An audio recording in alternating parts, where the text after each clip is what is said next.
The Grand Assembly Hall floated in the darkness of space, a massive structure that had witnessed 10,000 years of galactic history. Inside its central chamber, representatives from 47 species gathered in their designated sectors. Their various forms of communication translating through the neural network that connected them all. The air hummed with tension as High Arbiter Quellen raised his primary appendages, calling for silence. The holographic display at the center of the chamber flickered to life, showing a blue and green planet that many recognized immediately. Earth, the human homeworld. A world that had not responded to any communication in over 300 years. War Marshal Thronix stepped forward, his armored form casting long shadows across the chamber floor. He had advocated for this meeting for decades, and finally, the council had agreed to hear his concerns. His voice boomed through the translation network, reaching every mind present. For 500 years, we have watched humanity, Thronix began, his words heavy with conviction. We welcomed them into our galactic community. We shared our knowledge, our technology, our trust. And what did they do? They learned. They grew. They became something we can no longer understand or control. The display shifted, showing footage from various points in human history. Humans building their first faster-than-light ships. Humans colonizing their neighboring planets. Humans developing technologies that pushed the boundaries of physics itself. Each image was accompanied by dates and reports from council observers. Counselor Vesh, an elderly being whose species valued caution above all else, spoke from her platform. Her voice was soft, but carried clearly through the network. We are talking about destroying an entire species. Should we not understand what they have become before we make such a decision? Thronix turned to face her, his expression unreadable behind his helmet. That is precisely the problem, Counselor. We cannot understand them anymore. 3 centuries ago, humans stopped answering our calls. Their ambassadors ceased attending council meetings. Their ships stopped traveling the established trade routes. Every probe we send into their system is destroyed by automated defenses. They have closed themselves off from us, and intelligence suggests they have developed weapons that can manipulate reality itself. The chamber erupted in concerned murmurs. Reality manipulation was forbidden's technology, deemed too dangerous for any species to possess. The fact that humans might have achieved sent waves of fear through the assembled representatives. High Arbiter, Quellen gestured for silence once more. Show them the final message, he commanded. The holographic display changed again, this time showing a human male in formal diplomatic attire. The recording was old, the image quality degraded by time, but the man's features were still clear. The translation network identified him as Ambassador Taiyang, the last human to officially address the council. Taiyang's recorded image looked directly at the camera, his expression calm but unreadable. Honored members of the Galactic Council, he said, his voice steady. Humanity thanks you for your guidance and companionship over these past 2 centuries. However, we have reached a point in our development where we must pursue a new path. This path is ours alone to walk. We are moving forward. You will not find us where you left us. This is not goodbye, but rather until we meet again under different stars. The message ended, and the hologram faded. The chamber remained silent as the representatives processed what they had heard. The words seemed innocent enough, but there was something in Taiyang's tone, something in the way he spoke, that suggested depths they could not fathom. That was 287 years ago, Thronix said. Since then, nothing. No communication. No explanation. Just silence and those automated defenses that destroy anything we send to investigate. We have tried peaceful contact. We have tried diplomatic channels.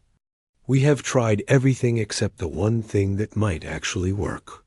You want to destroy them, Vesh said. And it was not a question. I want to eliminate a threat before it becomes unstoppable, Thronix corrected. Every military analyst we have consulted agrees that humanity has likely progressed beyond our ability to counter them. If they ever decide to turn their attention back to us, we will be helpless. The only advantage we have right now is that we know where their homeworld is. We know where they came from. We can strike at their heart before they strike at ours. Another counselor spoke up, a being whose species specialized in Zenith psychology. But what if they mean us no harm? What if their isolation is simply a cultural choice? Many species go through periods of internal focus. Thronix activated another display, showing data streams and analysis reports. Our best scientists have modeled every possible scenario. In 93% of those scenarios, an advanced humanity poses an existential threat to the Council and its member species. The risk is simply too great. High Arbiter Quellen looked around the chamber, his compound eyes reflecting the light from the displays. We have debated this issue for 50 years. We have consulted experts. We have examined every piece of evidence. Now we must vote. The proposal is simple. Deploy the Stellar Cascade weapon to sterilize the Sol system, eliminating the human threat permanently. Vesh stood, her aged form trembling slightly. I must voice my objection one final time. We do not know what humans have become. We are acting on fear and incomplete information. What if we are making a terrible mistake? What if we are not making a mistake soon enough? Thronix countered. What if, by waiting, we condemn billions of innocent beings across the galaxy to whatever fate humanity has planned? We cannot afford to be wrong about this, Counselor. The debate continued for hours, but the outcome felt inevitable from the start. Fear had taken root in the Council, and fear always sought simple solutions to complex problems. When the vote finally came, it was not unanimous, but it was decisive. 31 species voted in favor of deploying the weapon. 14 voted against. 2 abstained. High Arbiter Quellen announced the result with what might have been sadness in his voice. The motion carries. War Marshal Thronix, you are authorized to assemble a fleet and deploy the Stellar Cascade weapon against the Sol system. May the ancestors forgive us if we are wrong. Thronix saluted, his gesture sharp and military. The fleet will be ready within 1 standard month. The threat will be eliminated. As the council members filed out of the chamber, Vesh remained in her seat, staring at the holographic image of Earth that still rotated slowly at the center of the room. She whispered to herself, words that the translation network barely caught. We are not eliminating a threat. We are revealing ourselves to something that has been patiently waiting to see what we would do. But her words went unheard by those who had already made up their minds. The decision was final. The weapon would be deployed. Humanity's homeworld would be destroyed. The Council had pressed the button at last. Confident that they were acting in time to prevent disaster, they could not have been more wrong about the timing. Commander, Velrith stood on the bridge of the Council dreadnought, watching the main view screen as his fleet emerged from faster-than-light travel at the edge of the Sol system. Behind his flagship, 47 warships materialized in perfect formation, their weapons charged and their shields at maximum. They had prepared for a battle, perhaps the greatest battle in galactic history. What they found instead was silence. Tactical report, Velrith commanded. His 3 eyes focused on the sensor displays. His tactical officer, a young recruit named Zin, studied his console with growing confusion. Sir, I am detecting no active weapon signatures. No ship movements. No energy spikes that would indicate defensive preparations. The automated defense grid that has been destroying our probes for the past century appears to be ... offline. Offline? Velrith repeated, suspicion heavy in his voice. That makes no sense. It could be a trap. Scanning for cloaked vessels, announced another officer. No contacts. Sir, I am not detecting any vessels at all. Not even civilian traffic. The entire system appears to be empty of spacecraft. Science Officer Kilrax looked up from his station, his crystalline features reflecting the light from his displays. Commander, you need to see this. I am running deep scans of the third planet, Earth. Velrith moved to stand beside Kilrax, studying the data streams flowing across the screen. What he saw made his blood run cold, though not from fear of attack. It was something worse than hostility. It was absence. There are no life signs, Kilrax said quietly. No human life signs anywhere on the planet. The cities are intact. The structures are maintained. Energy is flowing through the power grids. But there is not a single human being down there. Expand the scan, Velrith ordered. Check the entire system. The fleet's combined sensor arrays turned their attention to every planet, moon, and station in the Sol system. Mars with its famous terraforming domes. Europa with its underwater cities. Titan with its methane sea research facilities. The orbital platforms that had once housed millions. Every single location told the same impossible story. Empty. All of them were empty. This cannot be right, Velrith said, though he knew their sensors were functioning perfectly. Where did they go? Billions of humans cannot simply vanish. Sir, we are receiving a transmission from Earth, the communications officer announced. It is not military. It appears to be. An automated greeting? On screen, Velrith commanded. The view screen flickered, and a human female appeared. She was young, perhaps in her 30s by human standards, with kind eyes and a gentle smile. She wore clothing that seemed casual yet professional, and behind her, Velrith could see what looked like a museum display showing Earth's moon. "Welcome to the Sol system," the woman said in perfect council standard language. "I am Dr. Yuna, curator of the Human Heritage Museum. I see you have come with quite a fleet. Are you here for the military history exhibit, or would you prefer to start with our cultural wing?" The bridge fell silent. Every officer stared at the screen in disbelief. Velrith found his voice first. "This is Commander Velrith of the Galactic Council Enforcement Fleet. We demand to know the location of all human citizens immediately." Dr. Yuna's smile remained unchanged, patient, and calm. "I am afraid that information is somewhat complicated to explain. Perhaps it would be better if I showed you. Your ships are welcome to land at any of our designated visitor zones. I promise you, there are no weapons here. There have not been any weapons in this system for quite some time." "This is a trick," growled War Marshal Thronix through the quantum communication link from Council headquarters. "Velrith, maintain battle readiness. This is obviously a trap." But Kilrax was shaking his head, his features displaying confusion. "Sir, I am detecting no weapon signatures anywhere in the system. Not on the planets, not on the stations, not hidden in the asteroid belt. It is as if they truly have been disarmed." Velrith made a decision. "I will take a landing party to Earth. The fleet will remain in orbit, weapons ready. If this is a trap, they will avenge us." "That seems rather dark," Dr. Yuna said pleasantly from the view screen, "but I understand your caution. Please land at these coordinates. I will meet you there." 20 minutes later, Velrith stood on Earth's surface for the first time, and what he saw disturbed him more than any weapon could have. The city around him was beautiful. Clean streets, well-maintained buildings, parks with perfectly trimmed grass, and trees swaying in the breeze. Everything looked lived in, cared for, loved. But there was no one there. Not a single person walked those streets.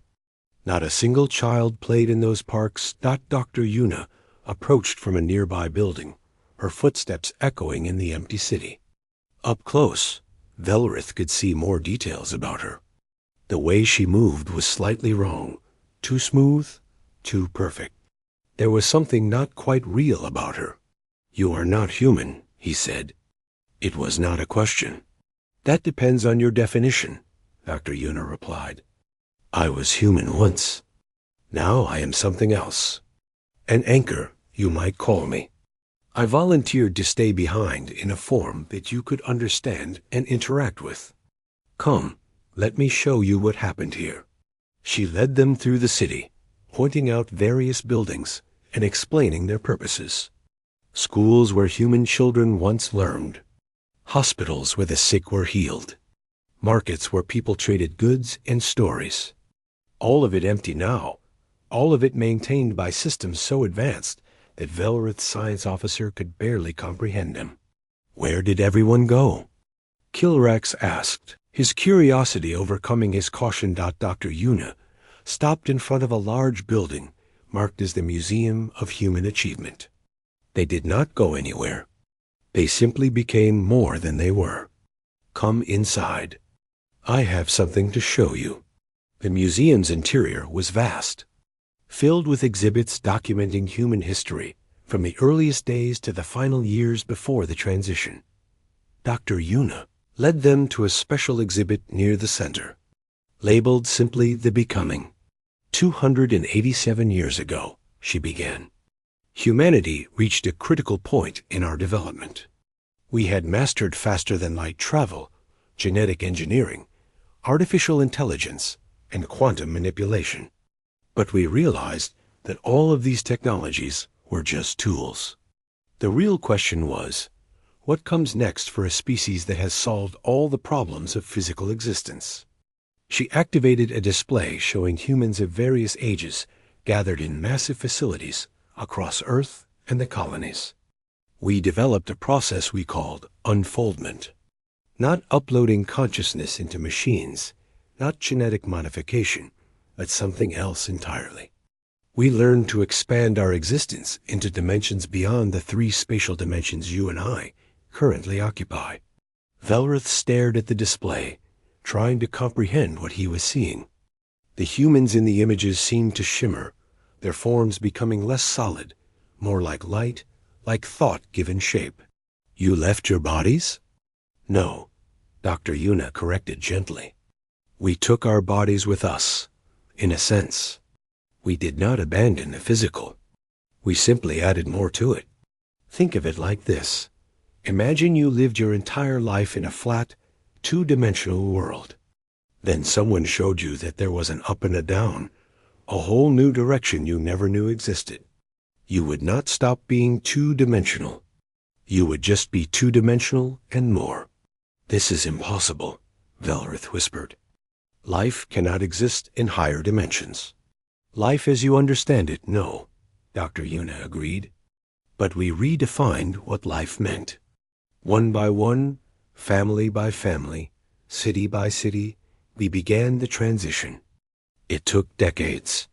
Some chose to remain behind as anchors like myself, to maintain the museum, to wait for visitors. To wait for you? For us? Kilrax asked. Dr. Yuna's smile turned sad. We knew someday someone would come looking for us. We hoped they would come in friendship, in curiosity. We left this place as a gift, a teaching tool, a bridge between what we were and what we became. We waited to see what choice you would make. She looked directly at Velrith, and for the first time, he saw something ancient and knowing in her eyes. We have been watching your council debate our fate for 50 years. We watched you vote. We watched you mobilize this fleet. We know about the weapon you brought. The commander felt ice in his veins. If you know, why did you let us come? Because, Dr. Yuna said quietly, we wanted to give you a chance to understand before you acted. Come, there is more you need to see. Kilrax could not stop taking readings as Dr. Yuna led them deeper into the museum. Every scanner he carried screened contradictory data at him. The building existed in 3 dimensions. That much was certain, but his instruments kept detecting echoes, shadows of structure, extending into directions that should not exist. It made his head hurt to think about it. This section documents the early experiments, Dr. Yuna explained, gesturing to a series of exhibits showing laboratories and research facilities. Humanity had always been curious about consciousness, about the nature of existence itself. When we developed quantum computers powerful enough to model higher dimensional mathematics, we began to see possibilities. She stopped in front of a video display. The screen showed a human male in a white laboratory coat, his name tag identifying him as Engineer Minho. The recording was dated 293 years ago, just a few years before humanity's silence began. This is one of the earliest explanations of the process, Dr. Yuna said. Activating the playback, Engineer Minho spoke with barely contained excitement, his hands moving as he tried to explain concepts that resisted simple description. "We are not talking about leaving our universe," he said in the recording. "We are talking about expanding our perception of what our universe is. Imagine you are a book character, living on page 157. You cannot perceive the other pages, but they exist all around you. What we have discovered is how to step off our page without destroying it, how to perceive all the pages at once while still being part of the story." The recording showed Minho gesturing to complex mathematical equations that Kilrax recognized as far beyond current council understanding. Some have asked if this is dangerous. Of course it is dangerous. Everything worth doing is dangerous. But we are not rushing into this blindly. We have spent 50 years testing, verifying, ensuring that those who transition can still interact with baseline reality if they choose to. Baseline reality, Velrith repeated. Is that what he called our level of existence? It was not meant as an insult, Dr. Yuna said. Just a technical term. Baseline as in foundation, starting point. Every human who transitioned could still perceive and interact with three-dimensional space. They simply also perceived more. She led them to another exhibit, this one showing a massive gathering in what looked like Tokyo. Millions of people stood together, holding hands, forming chains that stretched across the entire city. The date stamp showed 280 years ago. The first citywide transition, Dr. Yuna narrated. People were afraid at first, afraid of leaving their homes, their familiar world. So they chose to go together, entire communities holding on to each other as they unfolded. By all accounts, it was the most beautiful thing anyone had ever experienced. Kilrax watched the video carefully. At first, nothing seemed to happen. The people just stood there, holding hands. Then, slowly, subtly, they began to change. Not disappearing, not fading, but somehow becoming more complex. Their edges seemed less defined, as if his eyes could not quite focus on them properly. Colors appeared around them that his translator could not name, hues that existed outside the normal spectrum. And then, one by one, they stepped somewhere else.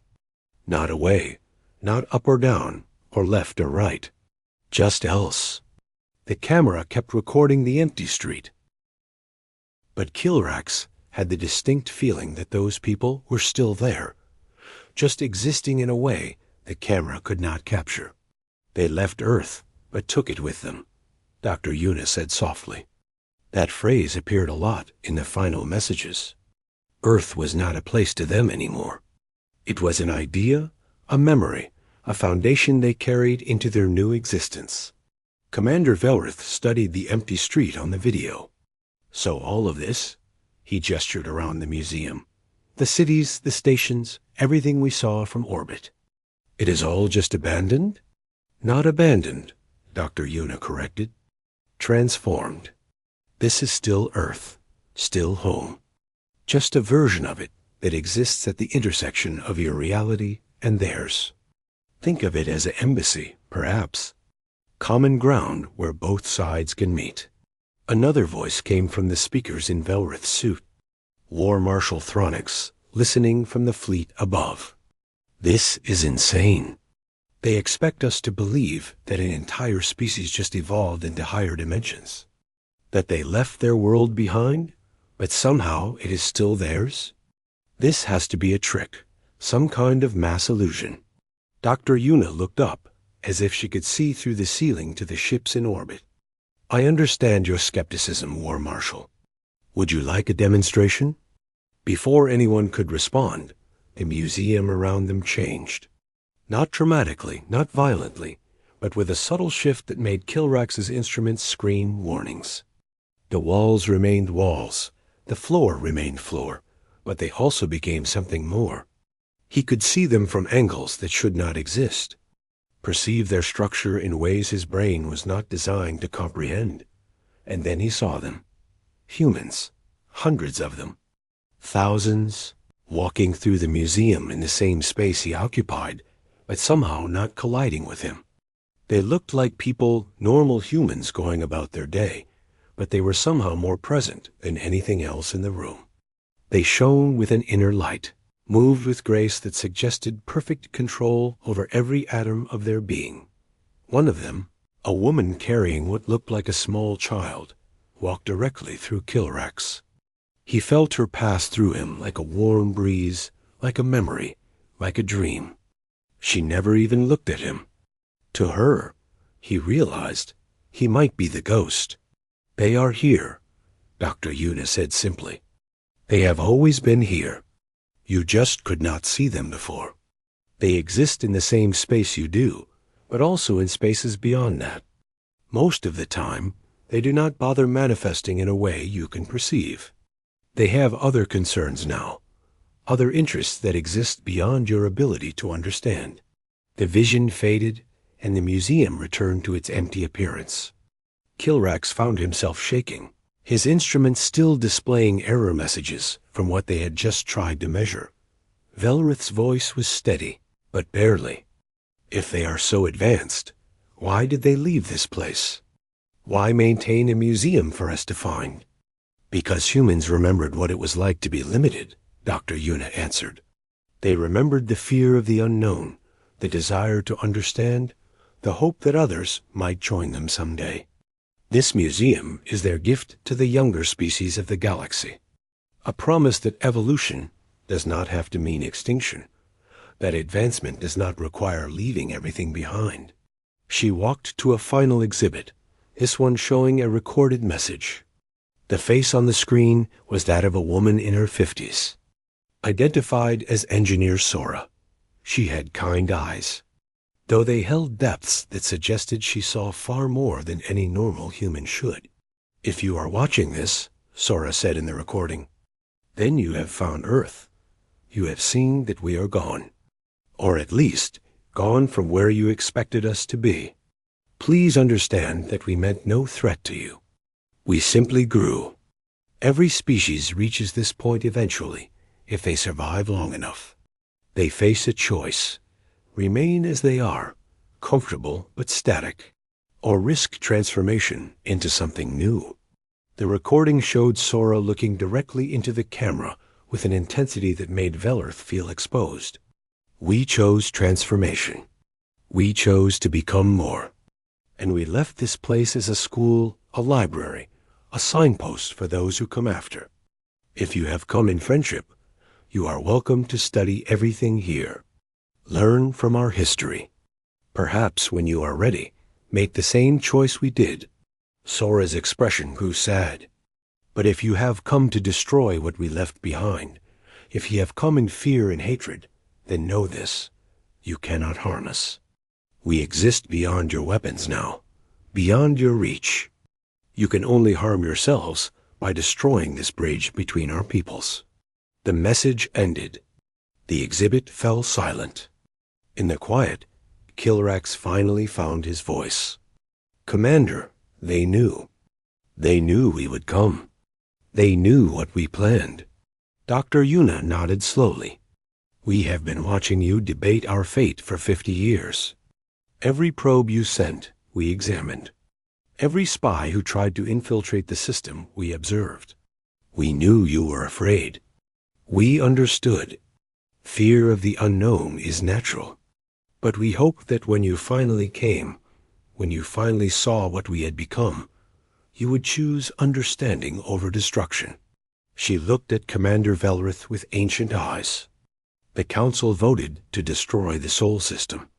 Your fleet carries a weapon designed to serialize every planet in this system. The question now is, knowing what you know, having seen what you have seen, will you still press the button? Above them, in orbit, War Marshal Thronix watched through the video feed and felt cold certainty in his hearts. Yes, he said through the quantum link. Now more than ever, yes. They are not human anymore.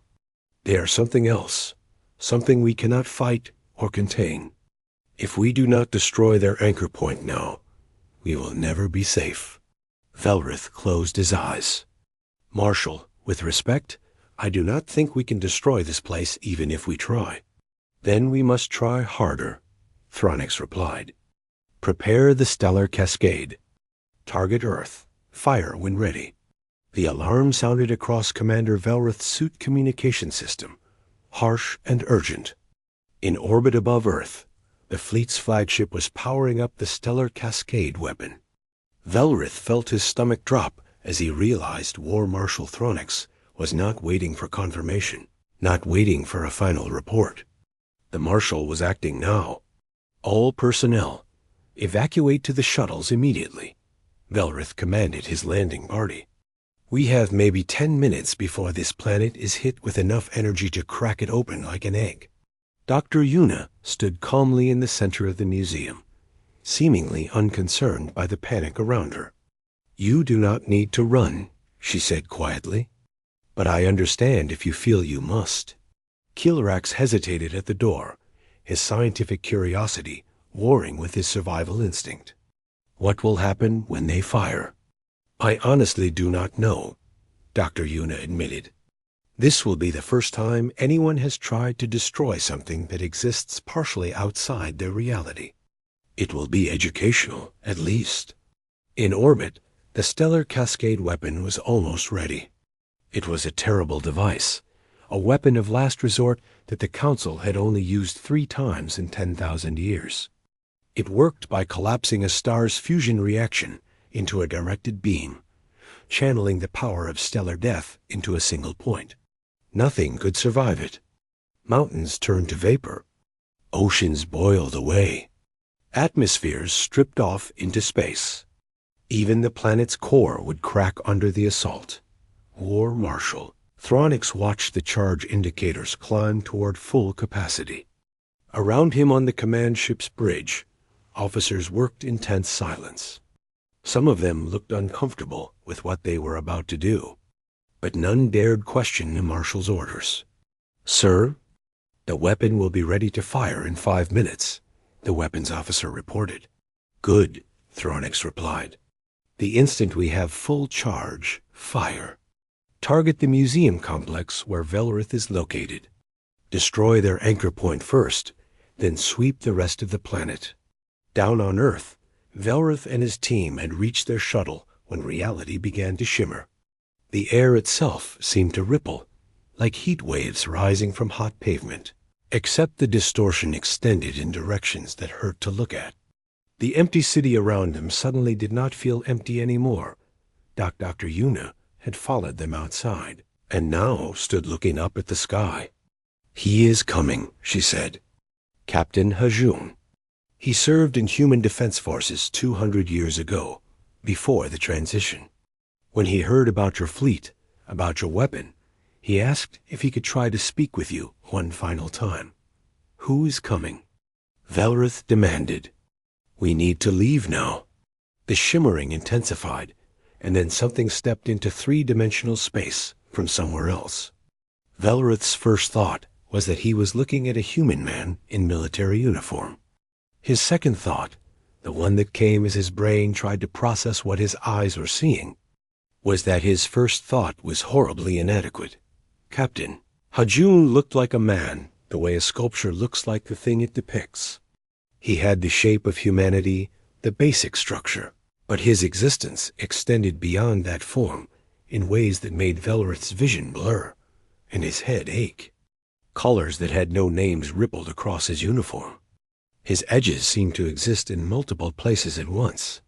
Looking at him was like trying to focus on something through water, through mirrors, through dimensions. When Hajun spoke, his voice came from everywhere and nowhere. It resonated not just in the air, but in the ground, in Velrith's bones, in the empty space between atoms. Commander Velrith, War Marshal Thronix, members of the Galactic Council. I wish we could have met under better circumstances. In orbit, Thronix stared at the figure appearing on his view screen, and for the first time in his military career, he felt genuine fear. What are you? I was human, Hajun replied. Now I am human and more. I exist in 17 dimensions simultaneously. I can perceive time as a direction I can move through, not just experience. I can see the quantum probability clouds that make up matter and influence them with conscious thought. I am what your species might become in a few million years, if you survive long enough and make the right choices.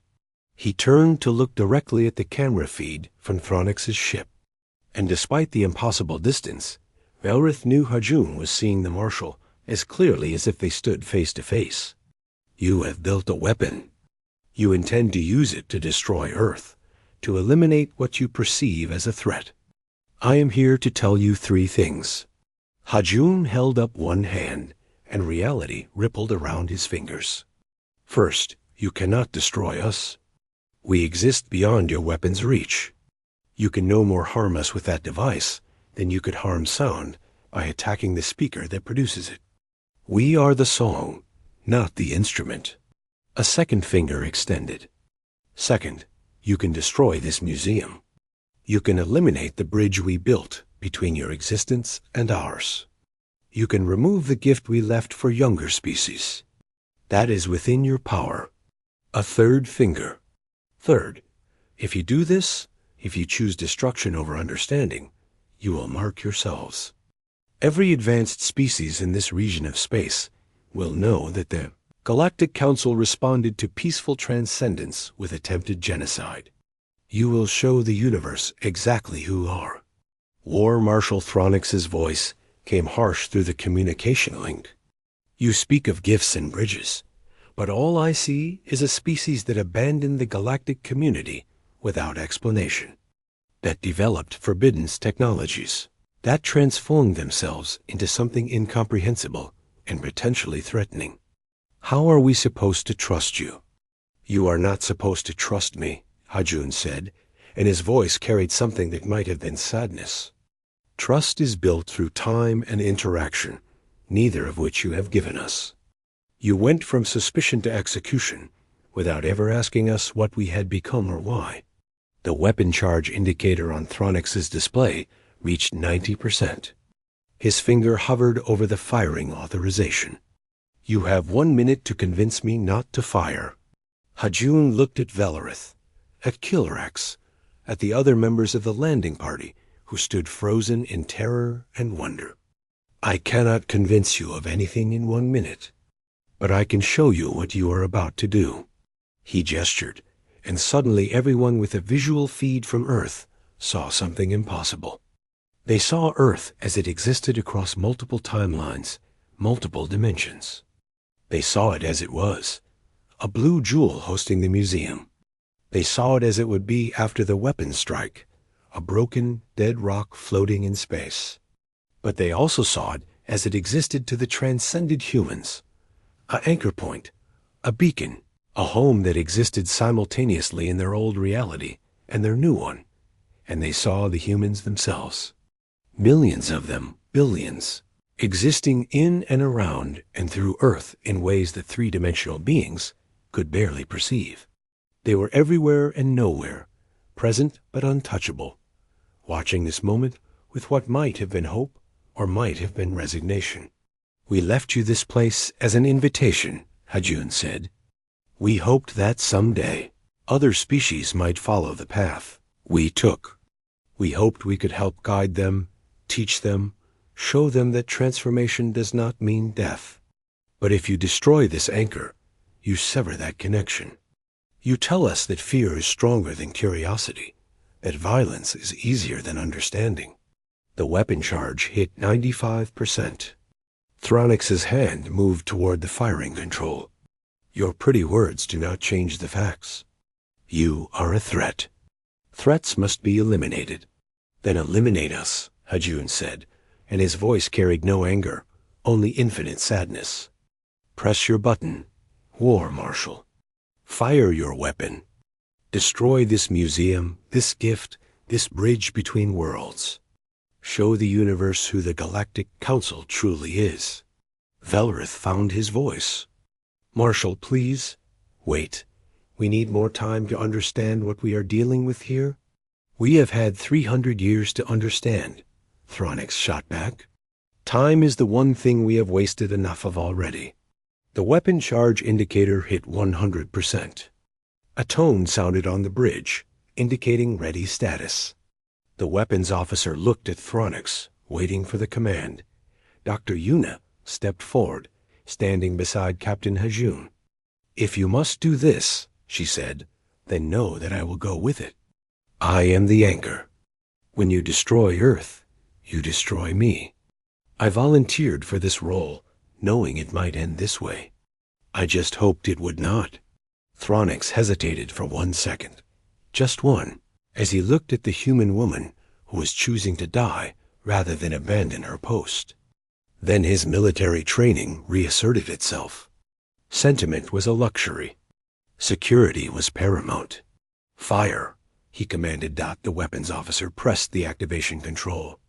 High above Earth, the stellar cascade weapon discharged, sending a beam of stellar death screaming down toward the planet's surface. Enough energy to crack a world, focused into a column of destruction barely a kilometer wide, aimed precisely at the museum complex where the landing party stood. Time seemed to slow. Velrith watched the weapon discharge indicator light up on his suit display. He heard Kilrax cry out in fear. He saw Dr. Yuna close her eyes peacefully. He saw Captain Hajun look up at the incoming destruction with something that might have been curiosity. And then the weapon struck Earth. Commander Velrith closed his eyes and waited for death. The stellar cascade weapon carried enough energy to vaporize his body, his shuttle, and everything within 100 kilometers in less than a second. There would be no pain. There would simply be existence, and then nothing. But the nothing did not come. Velrith opened his eyes and found himself still standing in front of the museum. The sky above was bright with deadly light, a column of stellar fire descending from orbit like the finger of an angry god. He could see it clearly, could see the air itself burning away as the weapon approached. Any second now it would strike, and everything would end. The beam hit the museum. Velrith watched it impact directly where he stood. He waited for the vaporization, for the end. Instead, something impossible happened. The beam passed through. Not around, not deflected by some shield. Through, as if Earth was not really there. As if the museum, the city, the entire planet existed slightly to the left of reality. In a space the weapon could not quite reach, the stellar cascade burned for 10 full seconds, pouring enough energy into Earth to crack a planet in half. Velrith felt nothing but a slight warmth on his skin, like standing in afternoon sunlight.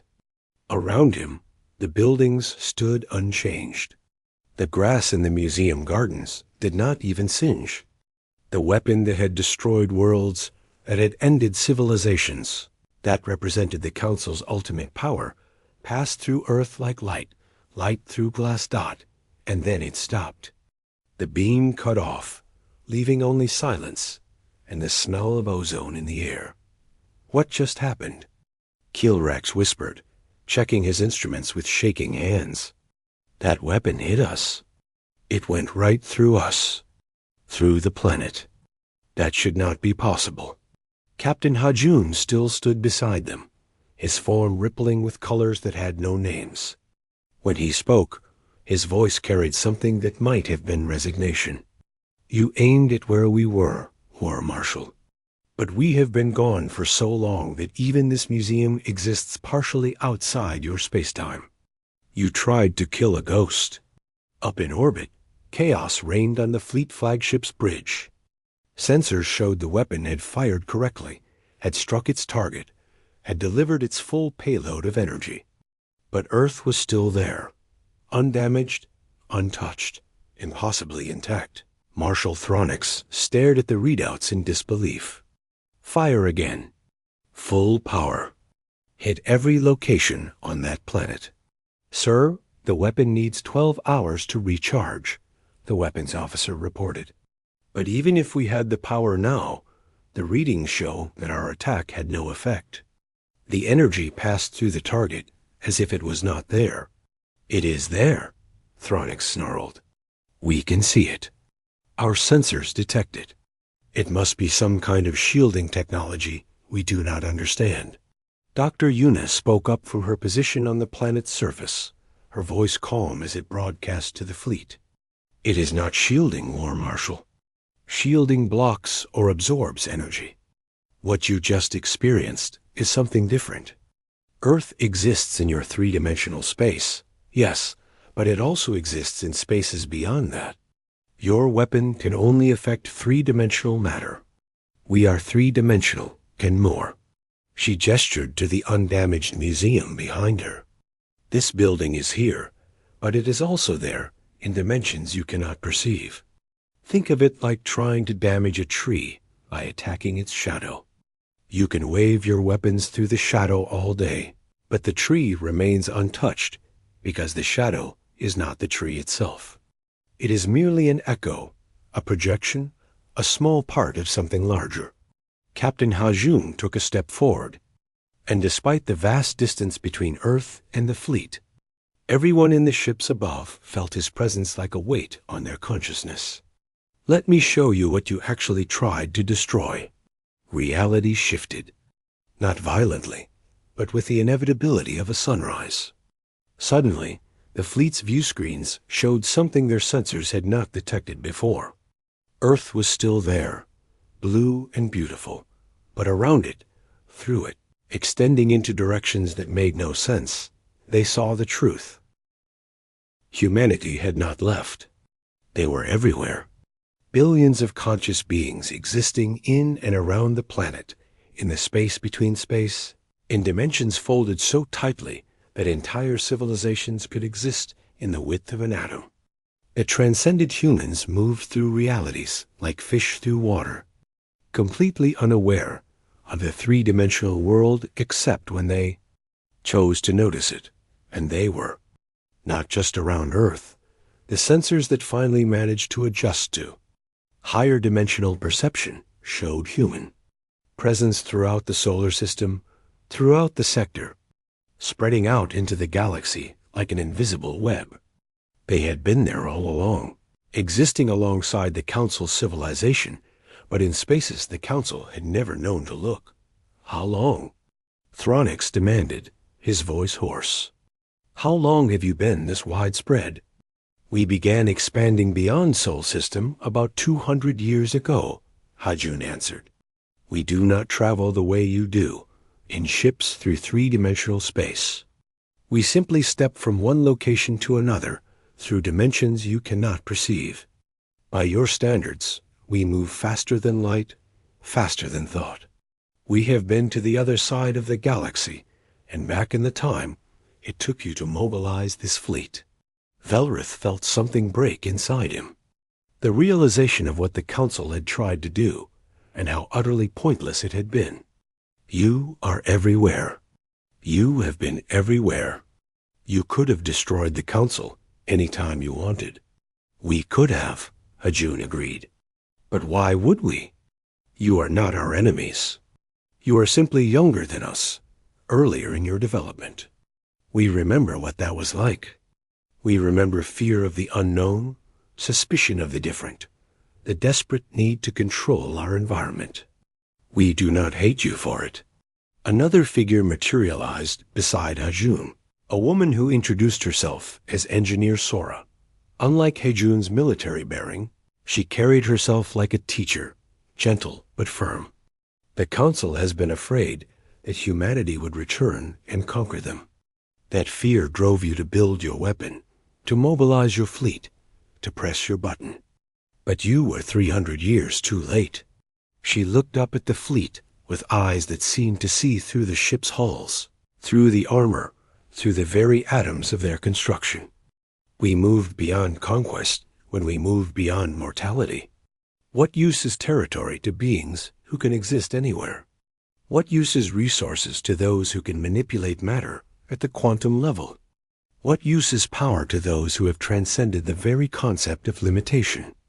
Dr. Yuna stepped forward, joining the two transcended humans. The museum was our gift to you. All of our history, all of our knowledge, all of the steps we took to reach this point. We left it for you and for other species like you, hoping that someday you might choose to follow the same path, hoping that we could help you avoid the mistakes we made along the way. And what happens now? Velrith asked. Now that we have tried to destroy your gift? Sora looked at Dr. Yuna, and some unspoken communication passed between them. After a moment, Yuna spoke, and there was sorrow in her voice. I am the anchor. I hold this museum at the intersection of your reality and ours. Without me, this place will drift fully into higher dimensions, beyond your ability to perceive or access. The bridge will be severed.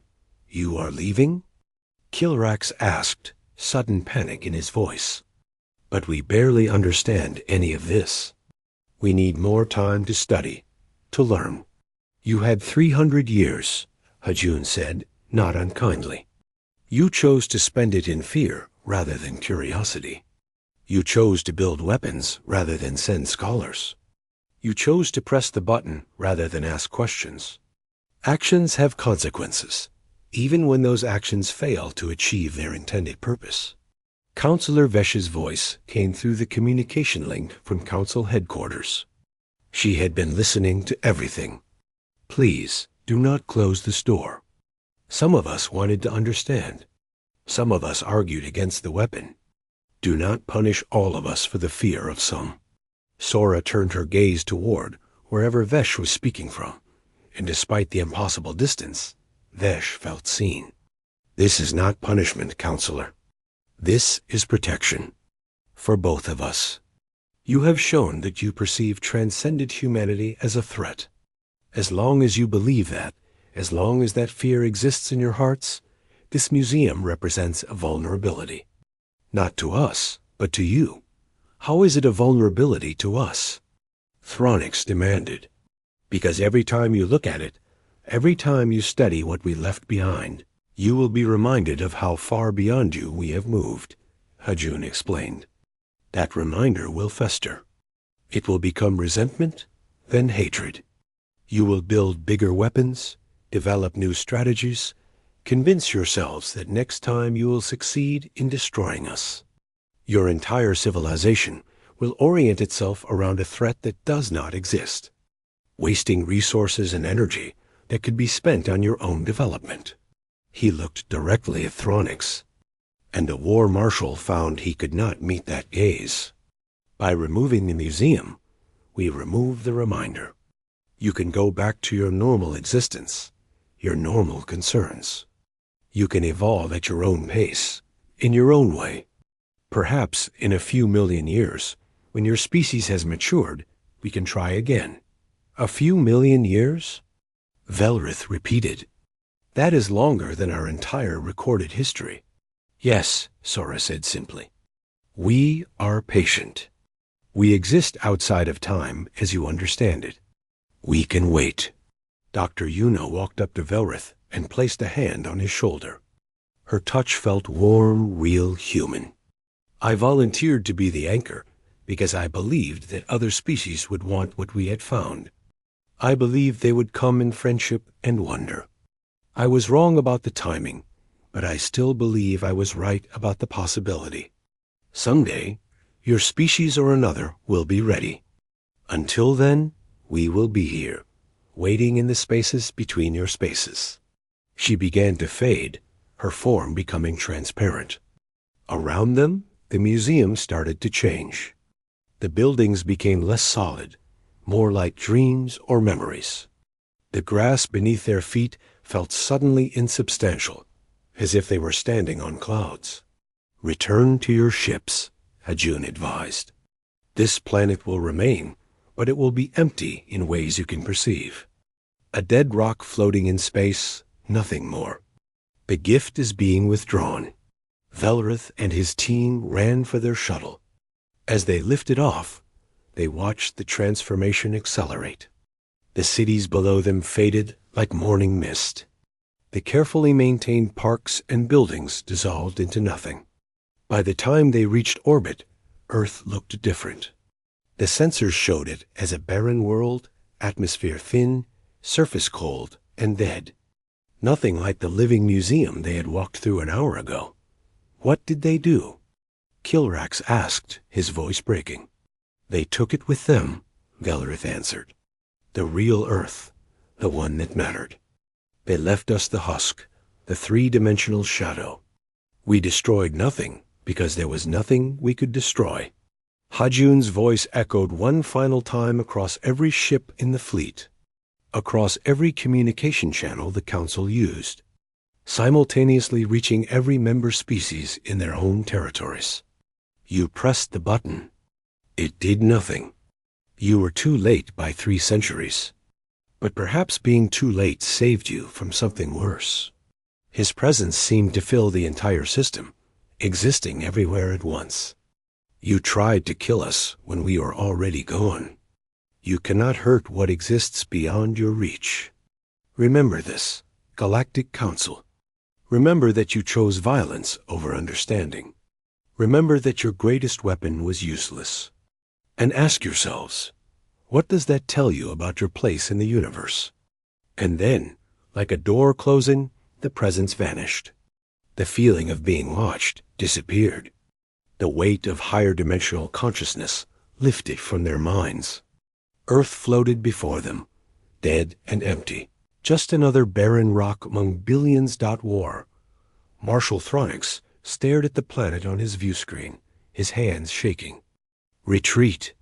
All ships, prepare for faster-than-light jump. We are leaving this system." As the fleet powered up their drives, Counselor Vesh's voice came through one last time, speaking to everyone, speaking to no one. "We pressed the button too late, but they have been gone so long that even our lateness did not matter. What does that say about us? What does that say about everything we thought we knew?" The ships jumped, leaving the Sol system behind. Back at Council headquarters, the debate would rage for decades about what had happened, what it meant, whether humanity was truly gone or simply hiding. But deep down, they all knew the truth. Humanity had not hidden. They had evolved. They had moved forward into spaces the Council could not follow, becoming something the Council could not comprehend. The button had been pressed too late, because there was no right time to press it. You cannot destroy what has already transcended destruction. And somewhere, in dimensions that had no names, in spaces between spaces, humanity watched and waited. They would be there when the Council was ready. In 1,000,000 years, or 10 million, or 100 million. They had time. They had all the time in the world, and all the worlds outside of time.